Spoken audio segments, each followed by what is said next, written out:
What I'm going to do in this video is go over the Columbia House Assignment 1 project from the casebook.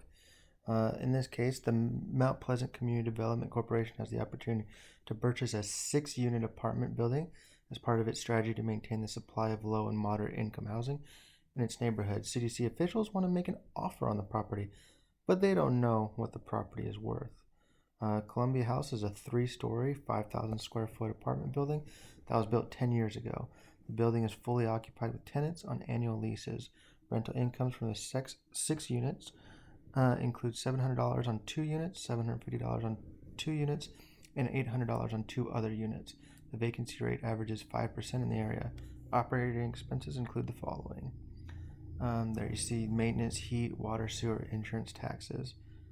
The CDC knows that the income stream from the Columbia House, which is available to lenders and owners, so they believe they can calculate the fair market value of the building once they know the capitalization rate. Therefore, the CDC observed the following real estate transactions. So we have our first comp here, our first comparable is a 10-unit building that recently sold for $550,000. The unit rents for $650,000 per month, and expenses average $30,000 per year. Comp number 2, comparable number 2, a 12-unit building that recently sold for $750,000. The unit rents for $725,000 per month, and expenses are $37,500 per year. And then our third comp, and our last comparable here, is a 4-unit building that sold for $290,000. The units rent for $800 per month, and expenses are $14,000 per year. So assignment 1 is to calculate the pro forma for the Columbia House through net operating income. So we're just looking at the Columbia House. We're not paying attention to the comps yet. All right, so just like before, we're going to go through it. We start here with the development spreadsheet, and then we're going to focus in on this top left corner, year 1 under the revenues. The gross residential rent, that's going to be the rent per month times 12 months to get to an annual amount times the number of units.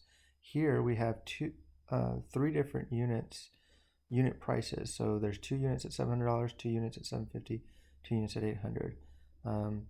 You multiply those out, you get these numbers here, 16, 18, 19,000. You add them all up, you have a gross residential rent of 54,000. So you plug that number right there for your total gross residential rent. Again, we don't have any commercial in this fact pattern, so we can make dashes here and just bring down the gross income to 54,000. Our vacancy residential, again, make sure you're applying it to the gross residential as opposed to the gross income. You don't want to mix up apples and oranges later. We know it's 5% on the 54,000, so we have a vacancy of 2,700, and we're going to plug that in right there, and we're going to be minusing that from the gross income. So you take your gross income, you minus your vacancy from residential and commercial, and you come up with your effective gross rent. So that's going to be the 54,000 minus the 2,700 with an effective gross rent of 51,300. Now that we got our effective gross rent of 51,300, we're going to take our operating expenses. Now if you go back to the fact pattern up top, you'll see that they were here. They did not give us the total this time, and so we had to do that math ourselves. So there was no total in the fact pattern. Sometimes they'll give it to you, but apparently this time they won't. When you add up the maintenance, the heat, the water, the insurance, the taxes, you get $20,200, and then you plug that right in right there under operating expenses.